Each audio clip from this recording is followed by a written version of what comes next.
So hello students, welcome back to my different biology classes. आज हम study करेंगे aquaculture topic, जो कि बीएससी थर्ड ईयर का टॉपिक है, फर्स्ट पेपर का। ठीक है, एक्वाकल्चर, जिसके बारे में आज हम पूरा इंट्रोडक्शन ले लेंगे। ठीक है, कि एक्वाकल्चर क्या है एंड क्या नहीं है। ठीक है, तो देखिए वाटर जो है वो बहुत ही इंपॉर्टेंट सोर्स है। ठीक है, 70% ऑफ द वर्ल्ड सरफेस किस पे प्रेजेंट है? वाटर पे ही प्रेजेंट है। कितना परसेंट? 70% ऑफ वर्ल्ड सरफेस जो है वो कहाँ है? वाटर में ही प्रेजेंट है। वाटर जो है बहुत ही इंपॉर्टेंट सोर्स है। ठीक है, देखिए हमारी लाइफ के लिए अगर हम बात करें कि हमारे एग्जिस्टेंस के लिए, यानी कि हमें लाइफ रहने के लिए सबसे ज्यादा मतलब बहुत ज्यादा इंपॉर्टेंट किसकी है? तो वाटर की इंपॉर्टेंस है। ठीक है, देखिए वाटर में बहुत सारे फूड जो है वो प्रिपेयर होते हैं। इन कंपैरिजन टू लैंड अगर बात करें, वाटर में बहुत सारे फूड जो है वो प्रिपेयर होते हैं। फूड में भी बहुत ज्यादा क्या है? वाटर जो है एग्रीकल्चर में, एक्वाकल्चर में आगे रहता है। ठीक है, कौन? वाटर। ठीक है, समझ में आया?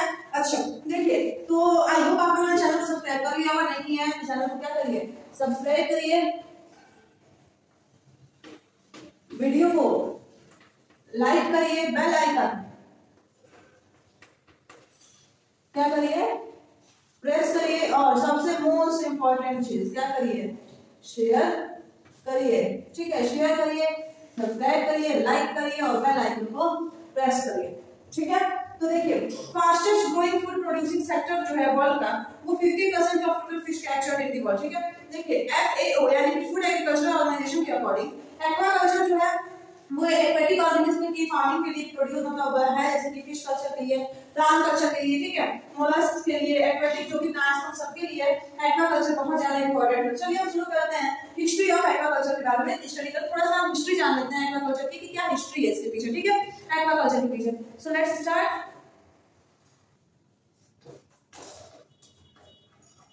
हिस्ट्री ऑफ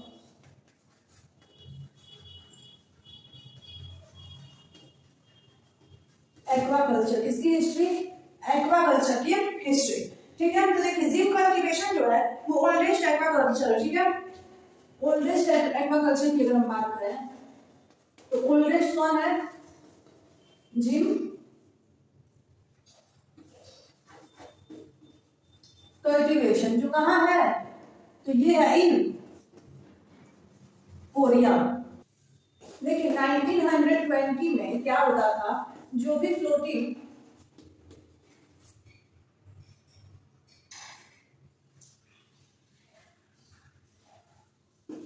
फ्लोटिंग राफ्ट होती थी उसे यूज किया जाता था फॉर व्हाट? मास प्रोडक्शन के लिए। ओके, क्लियर है? चलिए देखिए हिस्टोरिकल रिव्यू ऑफ इंडिया की अगर बात करें, कौटिल्यास अर्थशास्त्र। ठीक है, कौटिल्यास अर्थशास्त्र 321 to 300 बिफोर क्रिस्ट। ठीक है, अगर हम इसकी बात करें, and सोमेश्वरास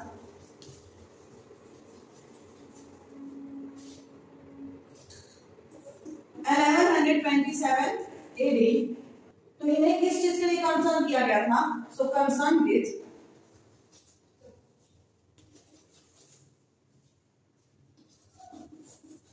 fish culture, fish culture. ठीक है, यानी कि कौटिल्या की अगर अर्थशास्त्र की बात करें और सोमेश्वरा की बात करें तो इन लोगों को कंसर्न किया गया था किसके साथ? तो फिश कल्चर के साथ। ठीक है, इंडिया की ट्रेडिशनल, अगर हम फिश कल्चर की बात करें, ट्रेडिशनल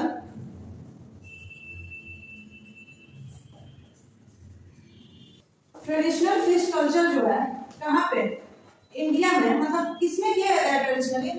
तो पॉन्ड्स में किया जाता है। आप देखते होंगे कि फिश कल्चर जो है खास तौर पे हमारे देश में तालाब में ही किया जाता है। ठीक है, क्लियर हो गया? चलिए हिस्ट्री ऑफ एक्वाकल्चर तो क्लियर हो गया। अब हमें स्टडी करना है types of aquaculture and how many types of aquaculture are there. Okay, and then हम पढ़ेंगे importance of aquaculture, and then हमारा ये टॉपिक क्या हो जाएगा? फिनिश हो जाएगा। फिर हम इसके और भी कुछ सब टॉपिक्स हैं वो सब स्टडी करेंगे अपने नेक्स्ट वीडियो में। ठीक है, तो देखिए टाइप्स ऑफ एक्वाकल्चर की अगर हम बात करें,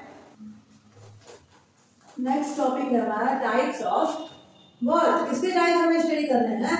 तो एक्वाकल्चर एक्वाकल्चर के कितने टाइप्स होते हैं, चलिए हम इसे स्टडी कर लेते हैं। ठीक है, देखिए अगर हम बात करें कि एक्वाकल्चर के टाइप्स कितने हैं, तो एक्वाकल्चर के टोटल कितने टाइप्स होते हैं? एक्वाकल्चर के टोटल 3 टाइप्स होते हैं। ठीक है, कौन कौन से होते हैं ये 3 टाइप्स और इनके बारे में क्या बताया गया है, चलिए हम समझते हैं। ठीक है, सबसे पहले आता है मैरीकल्चर। व्हाट? मैरीकल्चर। ठीक है, इसके बाद आता है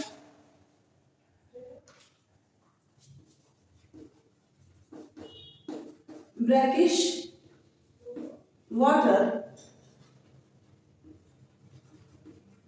aquaculture, and then fresh water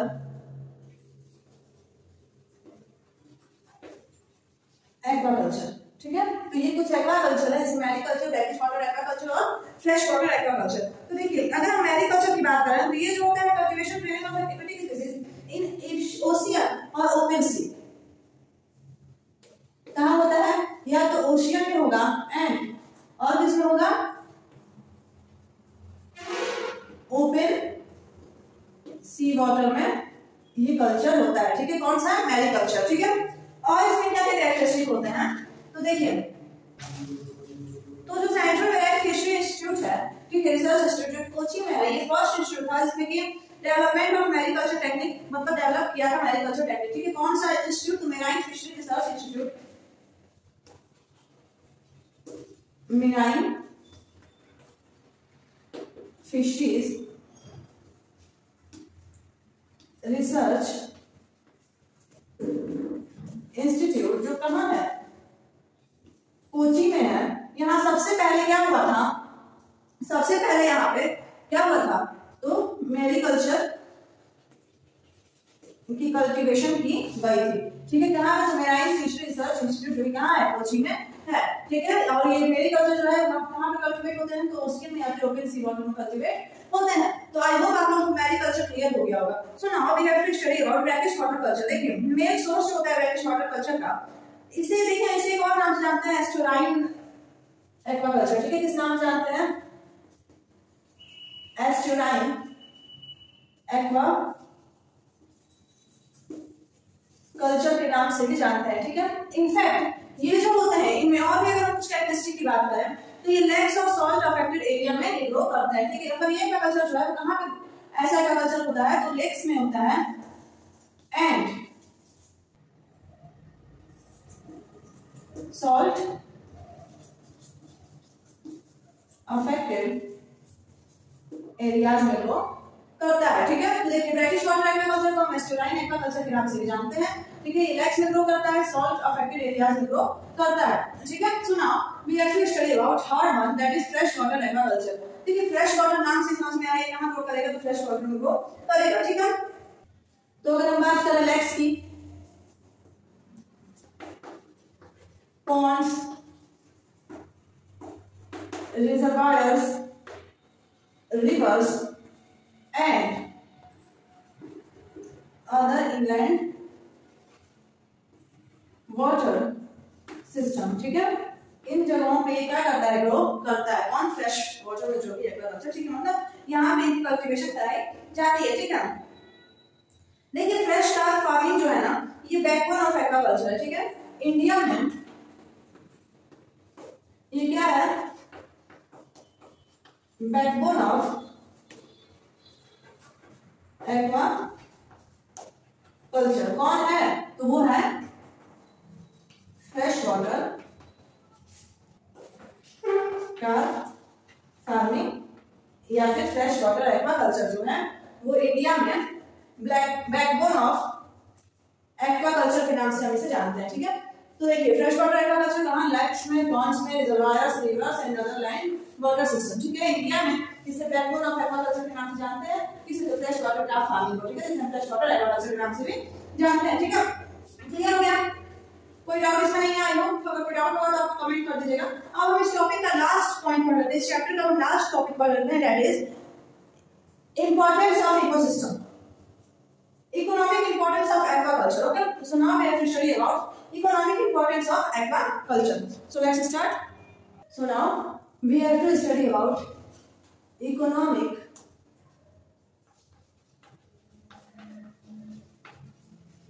importance of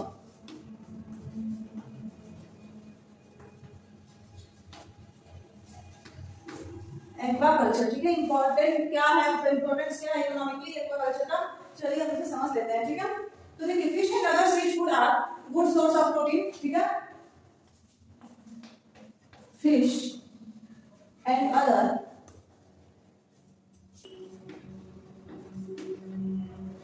C food are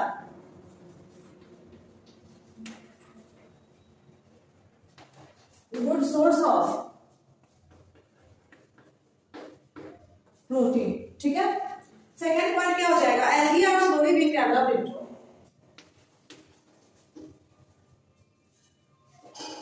algae are slowly being developed into alternative fuel sources by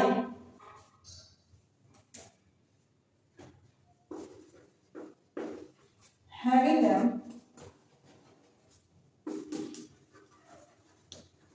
produce fuels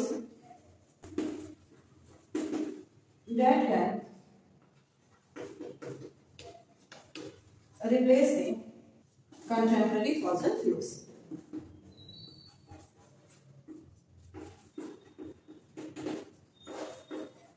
तो सेकंड पॉइंट क्या हो गया, that algae are slowly being developed into alternative fuel sources by having them produce fuels that can replace the contemporary fossil fuels. Okay, third point is aquaculture increases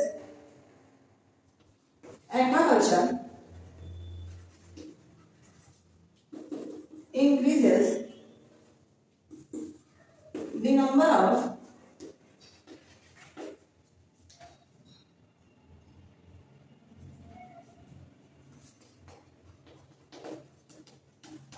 possible jobs in the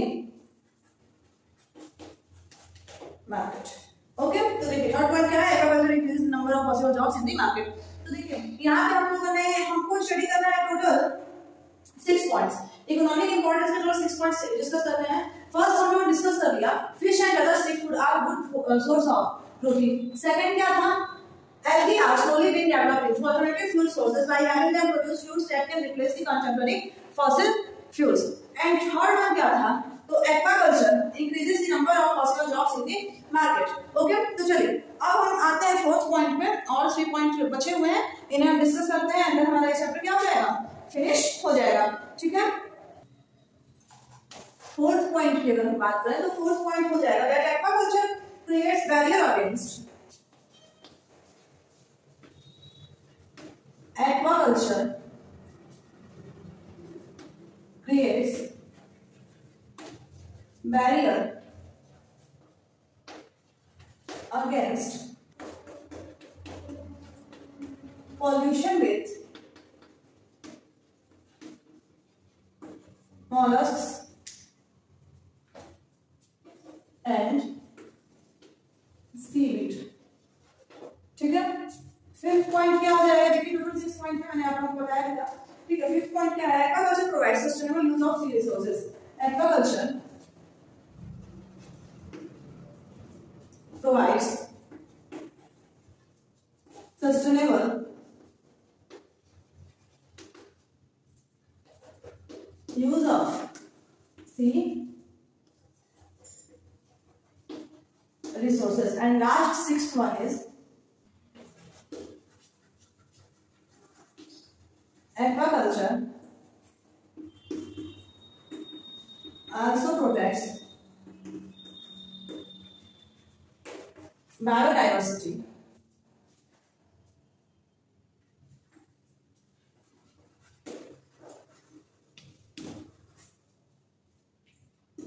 By reducing the fish activities on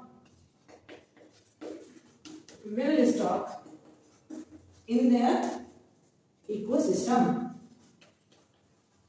So this is all the left 3 points. Okay, तो देखिए fourth point क्या है, that aquaculture creates barrier against pollution in mollusks and seaweed. Fifth, aquaculture provides sustainable use of sea resources, and sixth one is aquaculture also protects biodiversity by reducing the fish activities on gill stock in their ecosystem. Okay, so this is all the points, 6 points. Okay, तो I hope आप लोगों को aquaculture नाम का topic जो है clear हो गया होगा। कोई डाउट नहीं है, डाउट है तो आप लोग कमेंट कर दीजिए, मैं आपको डाउट क्लियर कर दूंगी। अदरवाइज आप क्या करिए, चैनल को सब्सक्राइब करिए, वीडियो को लाइक करिए, बेल आइकन प्रेस करिए ताकि सभी वीडियोस नोटिफिकेशन आप तक पहुंच सके।